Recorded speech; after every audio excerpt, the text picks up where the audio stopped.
Welcome to the People of Animal Health podcast. The host of our podcast is Stacy Purcell. Stacy is the leading executive recruiter for the animal health industry and the veterinary profession. She's the founder of Therio Partners and the Vet Recruiter. Stacy has placed more professionals in key positions within the animal health industry and the veterinary profession than any executive search professional. Along the way, Stacy has built relationships with some outstanding people who are doing incredible things to make a difference. The People of Animal Health podcast features industry leaders and trailblazers who have made a significant impact or are making an impact in the animal industry or the veterinary profession. Stacy chats with them to learn more about their lives, their careers, and the unique and interesting things that they have done to contribute to the animal health industry or veterinary profession. She's here to share their stories with you. Now here's the host of our podcast, Stacy Purcell. Hello, everyone, and welcome to the People of Animal Health podcast. On today's show, we are talking with Dr. Judy Jarecki-Black. Judy is an experienced intellectual property attorney whose experience includes both private and corporate practice. As head of intellectual property for Mariel Limited, now Boehringer Ingelheim, she headed a global IP department responsible for drafting and prosecuting patent applications, while she led the litigation team for the enforcement of the global patent portfolio. After 22 years with Mariel BI, Dr. Jarecki-Black joined Smith, Gambrell, and Russell to lead the biotech practice group. Her practice includes patent prosecution as well as providing patent strategy, preparing opinions including for invalidity and infringement, and participating in due diligence activities for her clients. Welcome on to the People of Animal Health podcast, and how are you today, Judy? Thank you very much, Stacy, and I'm well, a little bit nervous, but well, and I very much appreciate this opportunity to talk with you. Well, I'm so excited to have you here, and you mentioned you were nervous, and I told you before the show started, I said you sued major pharmaceutical companies. That's something I would be nervous about. This is so easy compared to that, Judy. And Judy, I know you have had an incredible and very successful career, and you're involved in so many interesting things. I would love to start off right now at the bottom in the very beginning of your career. What was your life like growing up, and where did you grow up? So I grew up, I was fortunate to have an exposure to not only the US, but also to Europe. So in Ireland, but I came to the US permanently and grew up originally at the beginning in New Mexico, which was a big shock. And I say a big shock because it's a beautiful area, but the change from green, lots of rain, that sort of a climate to a very arid desert climate was a shock. But the food more than made up for it. And shortly thereafter, though, I went. I originally was planning to attend university in British Columbia, and went up there and found that it was a little bit too cold for me. So I ended up totally accidentally in Charleston, South Carolina, because a friend was there and said, this has everything you want. It's got rain, it's got nice temperatures, they've got a college, they've got medical school, blah, blah, blah. So I went to Charleston, and I stayed there many years. Most of my children were born in Charleston, and then gradually moved to Georgia, again, because of a career move. So in some ways, I'm still Southern, but instead of being Southern Irish, I'm Southern US. But it's been a really interesting trajectory. Well, I have always wanted to visit Charleston, South Carolina. I have not been there yet. It's on my list, on my bucket list. And I don't blame you for wanting to go to warm weather. I don't like the cold either, so I'd rather live in the warm than the cold. Well, I am curious, when did you first figure out what you wanted to do professionally? Well, some people would say I never figured it out, Stacy, because originally, even as a young child, when I didn't remember, I'm told by people that I always said I wanted to be a physician. And that was originally my trajectory. I went from college and was intending to stay. I went to medical school, was intending to stay in clinical practice. But it's amazing because so much of my life has been guided by totally random events, some good, some bad. While I was there, I worked with a fascinating man who was a parasitologist, which is not a very common thing when you're not in a tropical climate. And unfortunately, Dr. Holbrook became ill with cancer and died fairly quickly, a young man. He was in his 40s. So that, however, the work that I did with him got me really interested in this idea that there are approaches to tropical diseases. We were working with Leishmania donovani. Dr. Holbrook was also an expert in malaria. There are approaches to tropical diseases that would be really exciting now, because in most cases, those are not things that you think of as vaccine targets, because the pathogens are so complex. So because I continued with the work that Dr. Holbrook started, I became more and more interested in looking at a research career, at least part of my career. And so then I obtained a Ph.D. in molecular biology and began to look very seriously at using molecular tools to develop a vaccine, not only for Leishmania, but for some of the other infectious organisms. And that's what began, the whole quest for a vaccine against other organisms that had not successfully been targeted previously. Well, and that is so interesting, and I was wondering about that, about how you got into the animal health industry, and I also know that you developed the first recombinant vaccine in the animal health industry. So I'd love to hear about your early days in the animal health industry and how you came to develop the first recombinant vaccine. Well, that's also what brought me to Georgia while I was at the medical university, and I was approached, and I was fortunate enough to be granted a National Institutes of Health postdoc fellowship, and specifically in the field of parasitology, tropical medicine. And so I had a position offered to me in Georgia, and I went down, and it was kind of a labor of love. And I say that because Dr. Holbrook actually obtained his PhD at the University of Georgia. And one of the people who offered me the position, Dr. Ray Damien, knew Tom and was very impressed by him. So I sort of felt that this was a push, that this is where I should go. So I was able to work with several different people at UGA. And in doing so, totally by accident, I came into contact with someone at the predecessor company to Mariel, which was called Rhone Marieux. And Rhone Marieux is a French company, but Don Hildebrand established the U.S. company in Athens, Georgia. And again, this was totally accidentally. My oldest son was working for the summer at Rhone Marieux and played soccer with the head of R&D, Dr. Mark Makoviak. And they were talking about vaccines, and particularly Lyme disease. And the interest in a recombinant approach to Lyme disease was actually because of a patent. There was a very broad patent on Borrelia burgdorferi antigens and what you could do with vaccines. And they had received an official opinion from a well-regarded law firm that said, about the only thing you can do is take a molecular approach. Everything else is tied up under this patent.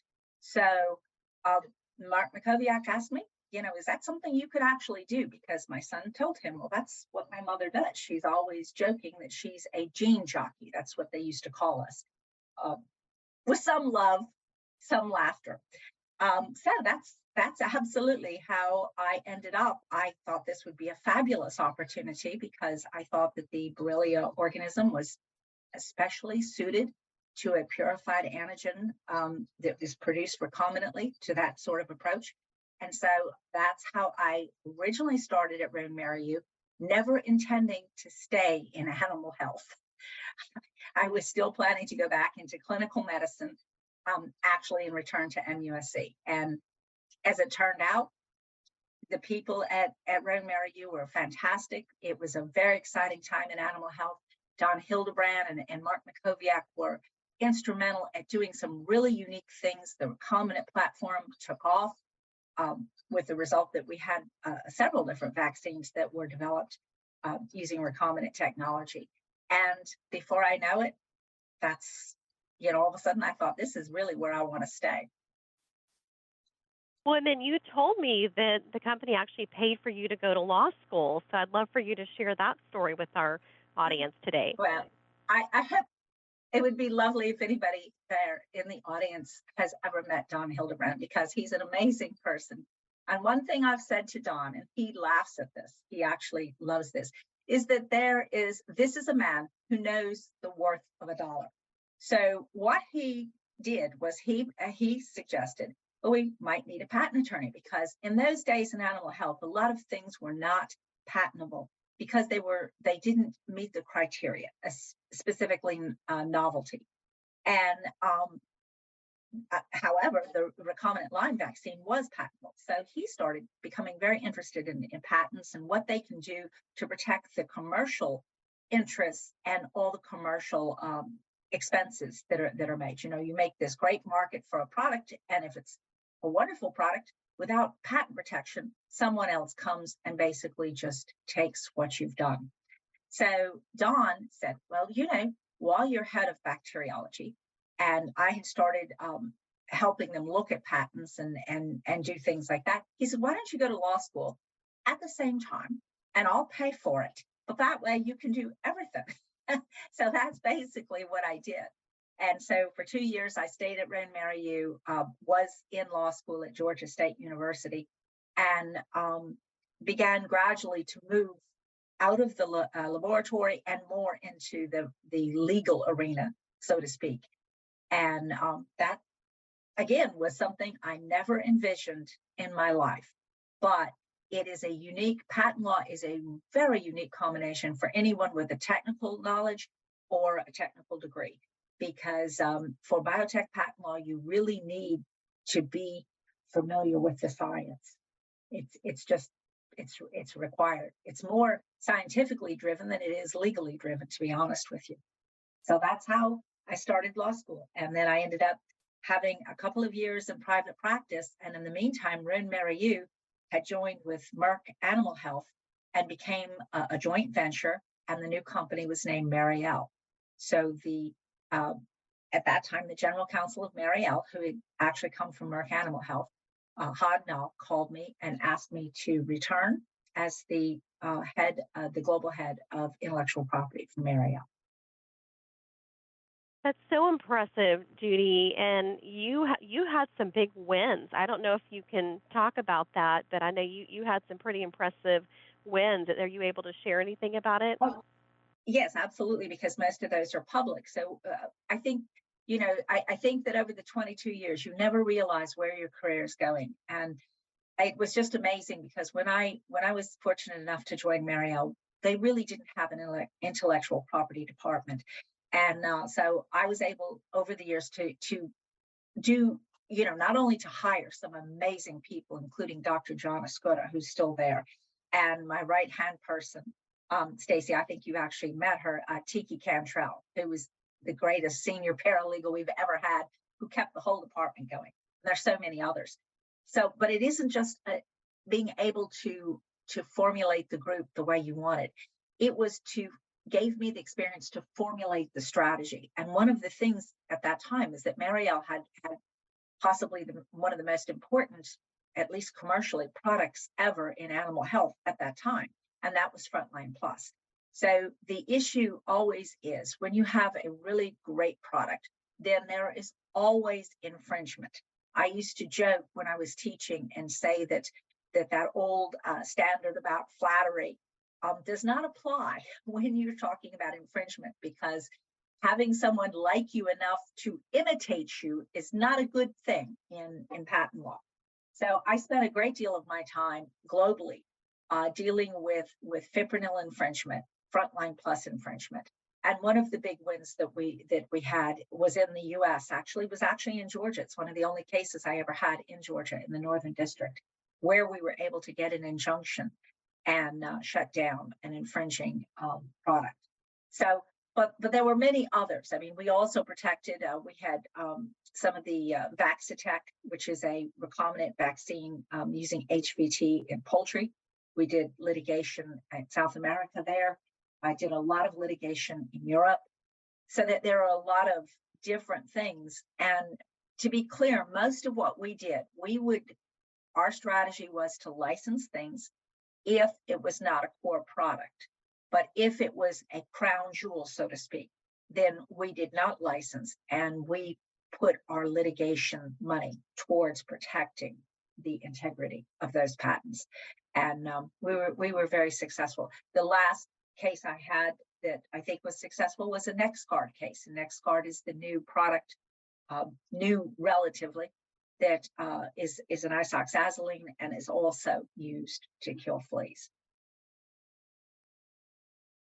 Wow. Well, you've been in the animal health industry for a long time. What has been the most surprising thing to you that you've seen during your career in the animal health industry? Well, there are a couple of things. One, I have to say, came to me from Don. Don Hildebrand always said, animal health is unique.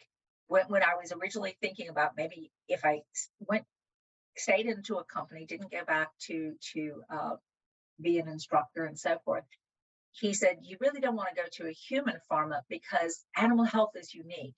Commercially, they are able to, they don't see the ups and downs commercially that some of the human companies see. And he said, he used to say they're recession proof. And so that is one thing. I'm not a business person. I always respected the people that were, but that is one thing that I have learned over the years is that he was right about that. So that's one thing that's really unique. But then the other thing, the change that I have seen is how many women are now welcomed in animal health with open arms. When I first started, it was very much a male-dominated field. And that's no longer the case. And I'm proud that I've helped, maybe in a small part, provide mentorship as well as an opportunity for women. That has really been probably the change that I find not only is the most drastic change, but is the most beneficial change to animal health. Because anytime you are more inclusive on any metric that you want to name, the organization has the benefit of looking at things in a different way through that inclusion. And it always benefits us. And I'm going to ask you more about that too in a minute, because I know you're doing some work for women and also for children. But first, I'm curious, what does your crystal ball say about the future of the animal health industry? Well, I'm not good at this kind of thing, but I'll just lay those things out there so everybody can laugh. So first of all, it seems like we're in another cycle of some integration. In other words, companies buying other smaller companies. You saw that with BI and Marielle, and you see that with some other companies. So this pops right up into mind. So that's one thing. This isn't the first time this has happened. And unlike some people who say, oh, this is very bad, if we have, giant companies, it's going to slow things down, it's, et cetera, et cetera. I actually find it to be a positive, because when you have larger companies that are controlling certain parts of the animal health arena, there's more room for smaller companies that are specifically designed around a technology or a field like poultry.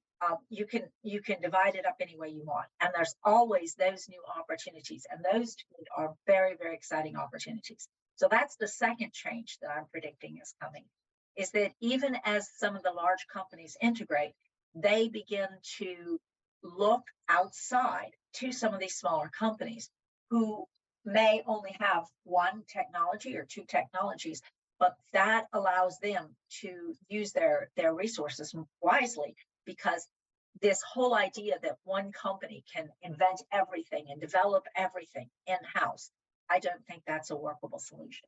So I actually find this encouraging, because it allows a lot of smaller companies to get their foot in.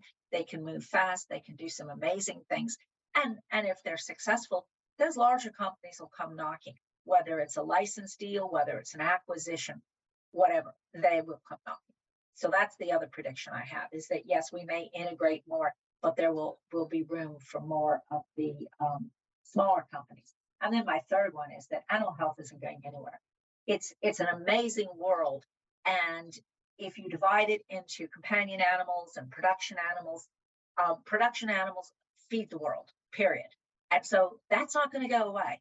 And more people, especially when you look outside the U.S., more and more people are concerned about things like animal husbandry and how you treat the animals, and what things you use to prevent disease and prevent infestation. So those are all opportunities for all of us to improve.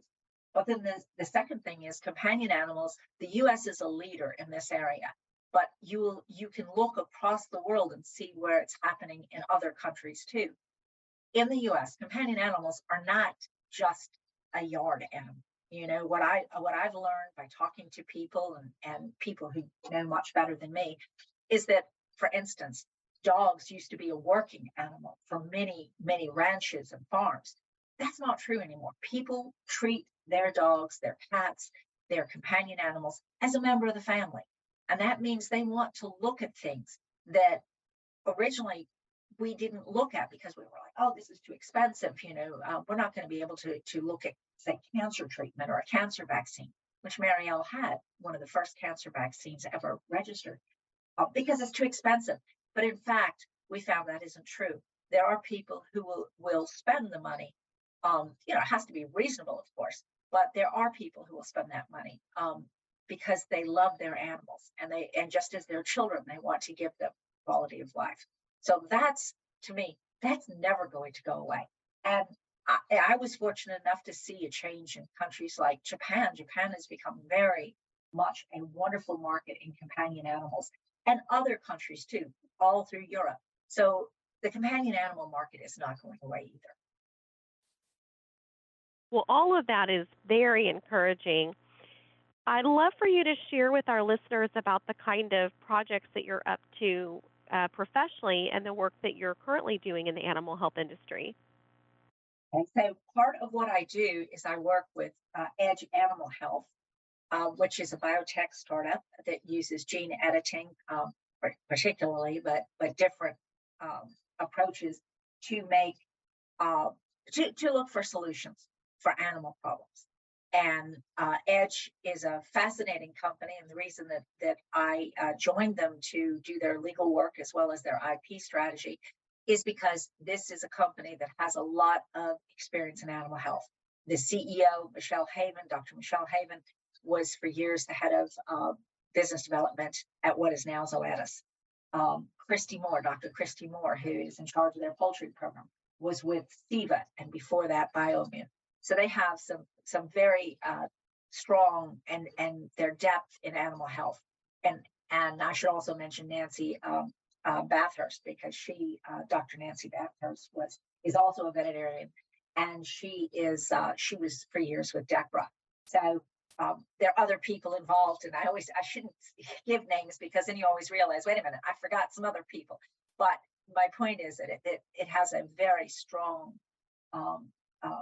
experience with animal health. So that is why I chose to work with Edge. So I do both the biotech, and Smith Gambrell is very flexible about this, allowing us, and there are other attorneys as well, that work either as a virtual counsel or represent almost as an in-house counsel of these companies. So that's also something I do. But in the meantime, I also work with a lot of biotech startups, and they all are, other than two, they are mostly in the animal health arena, because this is what I know. And of course, as an attorney, people come to you who already know of you, and most of the people who know of me are in animal health. So does that answer your question? I'm not sure if I really answered what you want me to say. Yes. What you're asking. Yeah. Yes, it does. And then I want to go back to the work that you're doing with women. I know that you're on the board of Feather in Her Cap, and you actually received the honor of the Feather in Her Cap award. And I'd love to hear more about your involvement with Feather in Her Cap.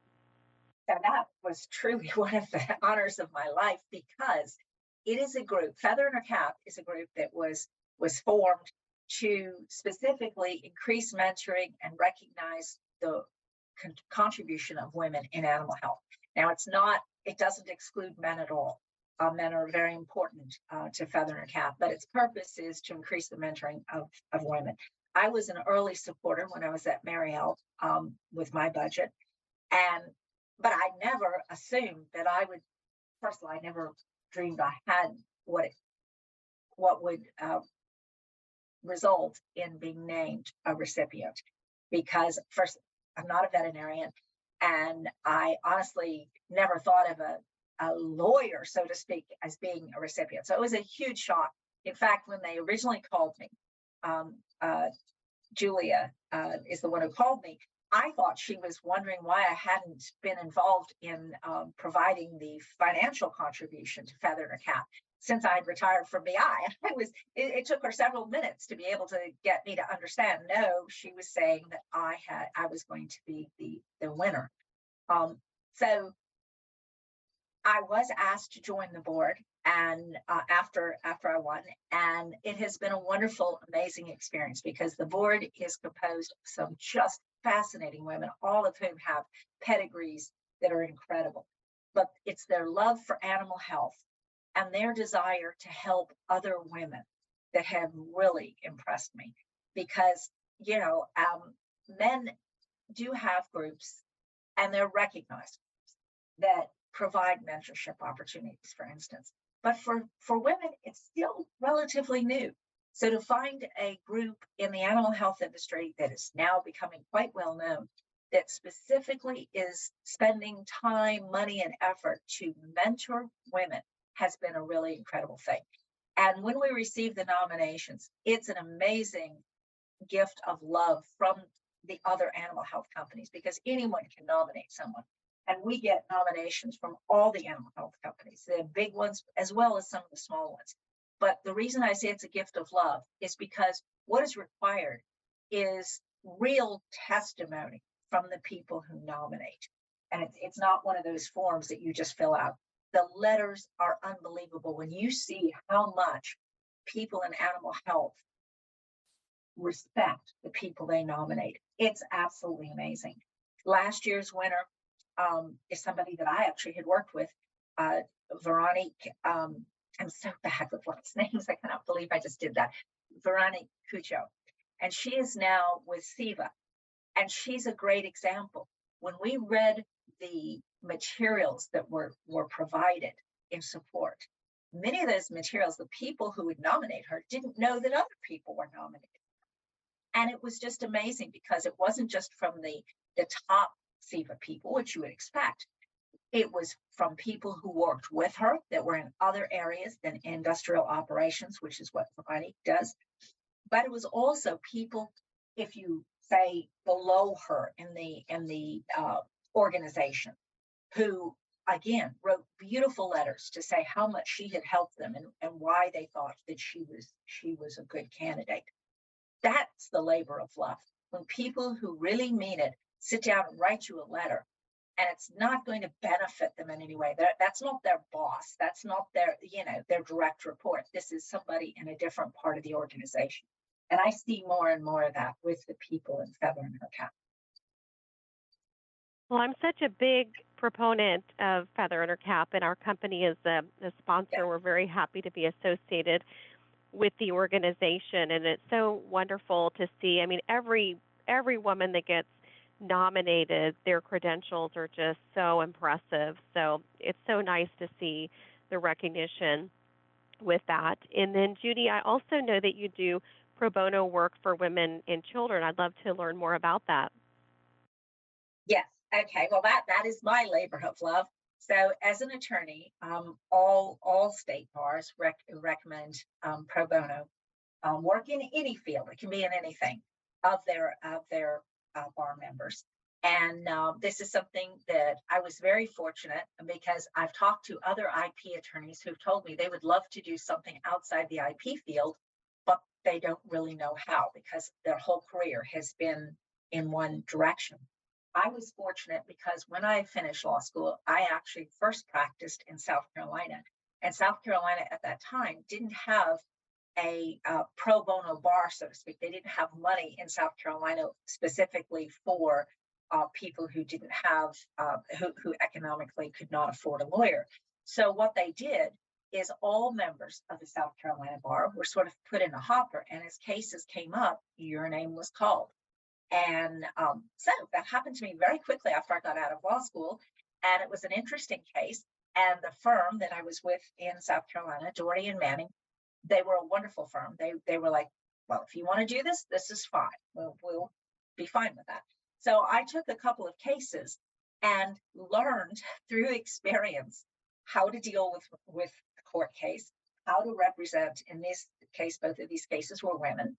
And that one of the things I found was that judges especially were really good to me, and that they understood that I was an IP attorney, that I wasn't necessarily familiar with family law, and they didn't laugh at me. They were really good, and I found that I loved helping people in an area that is so important as family law. So although I love IP law, there's such a wonderful opportunity when you have helped a family, and sometimes it involves the husband too. The husband, though, the reason that I emphasize women and children is because often the husband or the father has the resources to hire a lawyer. But when we can come to a settlement, and I'm not using the word settlement as a legal settlement, but rather when we come to an end of a case and we have been able to work together, work with both of our clients, the output is so much better for that family going forward. I hope I'm making myself clear, but I do not believe that it is the best thing is to have sort of that, let's just destroy the other side when you're dealing with a family law case, because whatever the relationship, divorce, whatever, these people will all have to work together in the future. And the most important thing are the children. So if you can work with the opposing counsel and you can work to do what is right for the family, it is an amazing thing. And one of the best things that has happened to me is that several of my past clients have come back to me and said, by the way, this has worked out so well, and we can't believe it. We're actually getting along better now that we're divorced, and the kids are happy, and it's really worked out.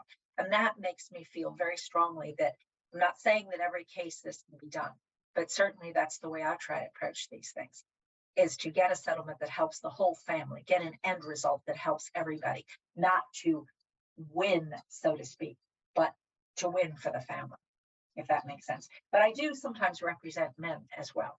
And I have had the unique opportunity of taking a family court case to the Court of Appeals in Georgia twice. And our position was affirmed twice. And that was really amazing to me to actually be involved in an appeal to the Court of Appeals in a family law case.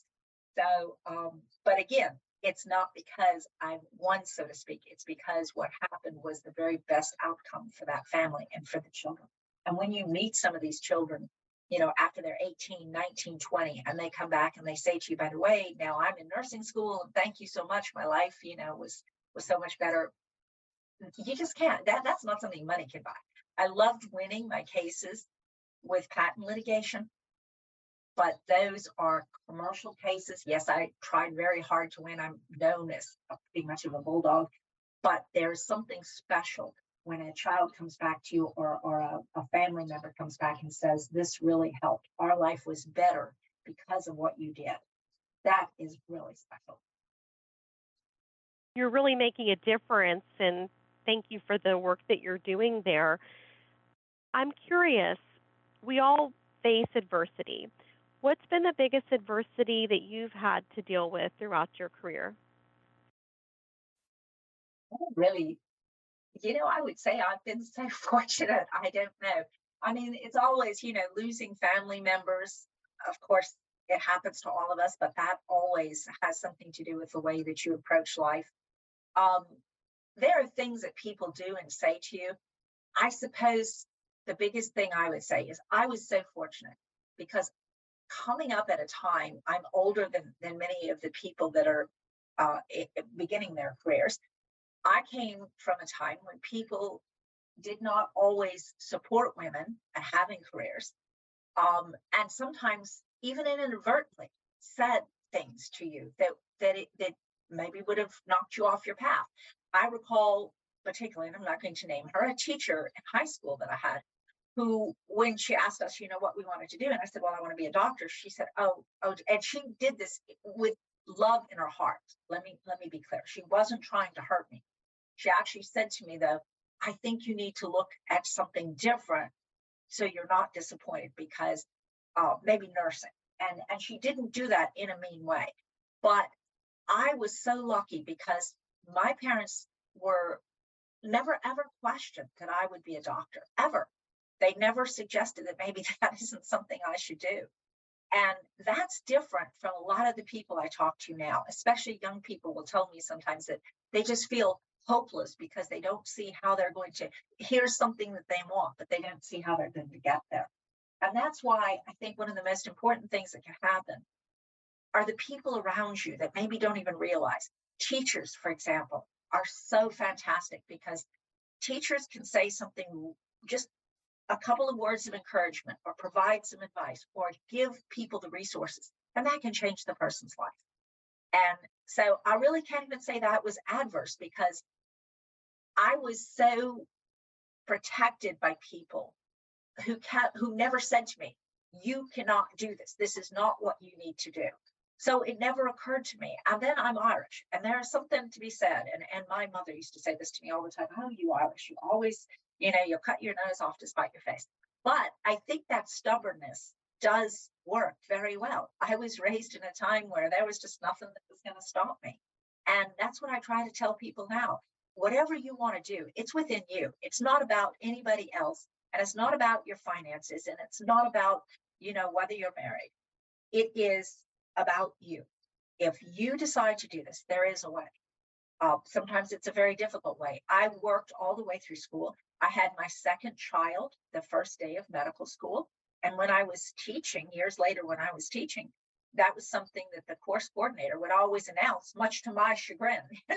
Instead of saying, oh, by the way, she's done this vaccine and she's done all of this, it was like, she's the one that had the baby, but I didn't miss a day of class because I knew I couldn't. So to me, the biggest thing we can also teach people is everything is within you. You've got to want something. And sometimes you have to want it really, really badly.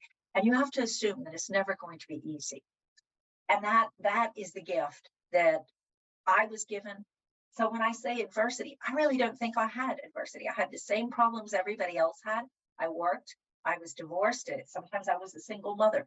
But that to me isn't adversity. I was very fortunate that my children are so self-sustaining. It was just amazing, that I never heard things like, well, Mom, you missed this game. Why weren't you here? It was always, gosh, let me tell you about the highlights of this game because I know, you were on call, you were at work, whatever. So I feel kind of strange that I don't have some horror story that I could share with you, Stacey, but I just don't. I was very fortunate. That's so inspiring, and those words of encouragement. My mother was the same way. She would say things like, where there's a will, there's a way, or you can do anything you put your mind to. And, I've got some stories early in my career. Somebody said, you can't start a search firm that specializes in the animal health or veterinary profession because nobody's ever done that. That's not even a niche. And, long story short, I did, and I've been doing it for 25 years. So, but I love those stories that you shared, and because sometimes I think today there's such a victim mentality out there in the world, and you said don't expect it to be easy, but it's up to you. If you want to do something, you can do it, and I think that's great advice. Which leads me to my next question: what advice would you give the younger version of yourself? I don't know. It's not, I suppose it's the same advice I give my children. Looking back, I realized that if I made a mistake, it was not really reflecting. As I said, apparently, even from memories that I don't even remember, I had said, well, I was going to be a physician. Probably I should have thought about other careers. My big regret, and it's not a really big regret, is why I didn't become a veterinarian. I love animals. I run a rescue farm now. But I never opened my mind. I had it set that I was going to do this. Now, that said, so I tell my children all the time, don't close yourself off to possibilities. Keep your eyes open about what you like and let life open doors for you, and don't be afraid to go through. Now, although I was very set on one particular path, at least I can't even call it smart enough. I think I was just fortunate enough that I took some of those right turns, because I never would have dreamed that my life would have ended up this way, ever. I never could have imagined it. And it has been so uniquely challenging and exciting. So that's what I would say to people is keep your options open. We live now so long that it's ridiculous to think of yourself, well, I'm going to do this one thing, and that's the only thing I'm going to do. And I'm going to do it until I retire, because my goodness, now retirement age gets pushed and pushed anyway. Keep your eyes open for other things, because sometimes the most effective use of your talent is, just as you mentioned, Stacy, in a niche that nobody else saw, but you did. And you were uniquely qualified because of your background, and not just your background in animal health, but some of the other things in your background, to mix those things together to be able to start a search firm. I find the most interesting people and the people that have the best success are sometimes the people that mix 2 or 3 different things, as opposed to have this straight career path, because it's that mixture that allows you to know of things, do of things, and use tools that other people don't even realize exist. Does this even make any sense? So I'm not sure that's so true. And I love what you said about let life open doors. Don't be afraid to walk through them. Keep your eyes open for other things, and combine 2 or 3 things together. That's what the most successful people do. I love that. Well, I'm curious, is there a key book that you've read throughout your life or throughout your career that's impacted you the most? So you told me that you were going to ask me that, and I have thought more about this question than anything else, because, all right, so first of all, I read constantly, but I read mostly fiction. I love well-written fiction, especially mysteries, thrillers, legal things. So looking at books that really inspired me, I've only got a couple, and one is very strange. And so I want to explain that. So when I was 15, I read Atlas Shrugged, the first of 7 times I've read Atlas Shrugged. I read it because, like so many of us, I read it because a boyfriend was reading it, and I was just like, okay, if he can read it, I want to read it. However, what inspired me about Atlas Shrugged is not what other people credit Ayn Rand with. I was inspired because, looking at the book and the story, it's about doing what you want to do in spite of all odds. So I didn't take from it any philosophy, capitalism, anything like that. I took with it the whole idea that the feminine heroine is in an area that, again, is a male-dominated area, and so many people are telling her you can't do this, and she does anyway. That's what I took from Atlas Shrugged. But then the other books that really mean a lot to me are more philosophical books. But even more than that, there's certain poetry. You mentioned something that your mother said to you about where there's a will, there's a way. For whatever reason, maybe because my brain works in very little minute points, I'm fairly OCD. I love mnemonics. I also love poetry. If there are certain small poems or small stanzas that can mean something. So desiderata is a big deal to me. I keep it in every office that I'm ever in. Because I think that all knowledge is in that poem, Desiderata. Desiderata was the one that, is supposedly found on a gravestone. But things like that really mean a lot to me, because they're not just inspirational. The more you read things like that, the more you see everything that has happened to people has happened. It may be different because you have a different background, but somebody else has had the same thing and has had the same struggle and can tell you how to get out of it in a graceful way that your spirit grows. And so those are the sorts of things that I really think of more than just any book. But then the other book that made a world of difference to me, which now is no longer even around, there was a physician years ago named Tom Dooley, right? It's a big joke about the song, if you're old enough to remember the big song, Hang Down Your Head, Tom Dooley. But Tom Dooley was a real American physician. He started as a Navy corpsman, and then he became a physician. And he started this whole idea of bringing medicine to countries. In those days, it was mostly Southeast Asia, where they really didn't have medical care. And he said that he was accused of giving 19th century medicine instead of 20th century. But he said, well, that's true. But in the countries I'm in, they're practicing 16th century medicine. His selfish, I can't even say the right word, lack of selfishness, his concern for the world really opened my eyes to how lucky we are in this country, but also how much we owe to people in general. Because life is hard, and life is even harder in other places. And we need to keep that humanity within us, or no matter what we do, how much money we have, whatever house we have, none of that means anything if we lose our humanity. Unfortunately, Tom Dooley died, I think in 1963. It was very early that he died of cancer. But that is the one book that I remember. I was 17, 16 years old, something like that, when I first read this. He was already, I believe he had already passed. But it just amazed my life. And yes, at one time I thought about, okay, that's what I need to do, is go to another country and give medical care. And then I realized that you can do that anywhere, because there are so many areas that do not have really good care. But again, as I said, my life then took a right turn. But I would still say the same thing: is that knowledge and that worldview that I've tried to use in all of my decisions.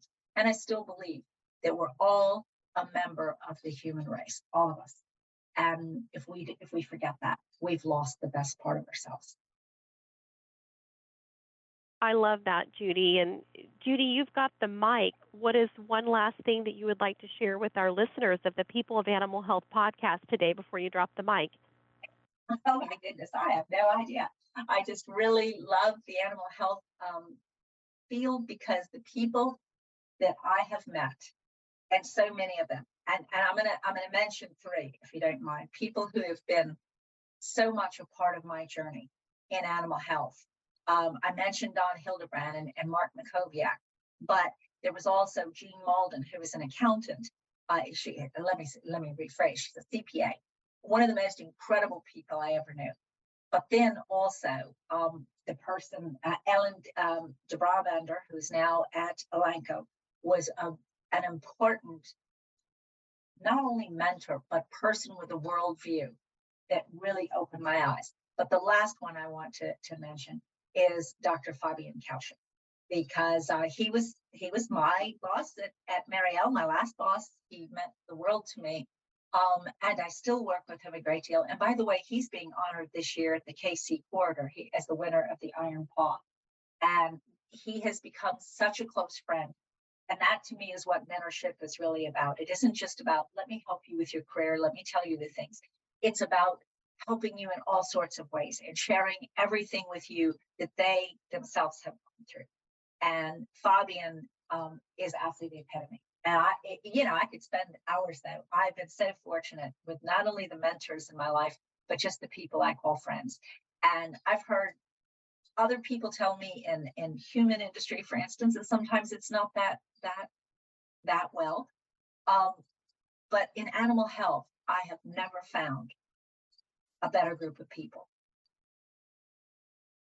ever in anything. Well, I would agree. This is the best industry, and that's why I started here. That's why I've stayed. It's the people. It's the people of animal health that make this industry so great. And Judy, I'm so thankful for you taking the time to be here on the People of Animal Health podcast today. It was wonderful to talk with you.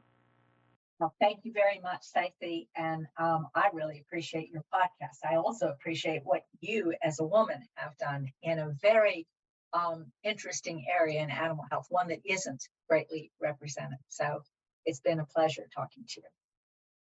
Well, thank you, Judy.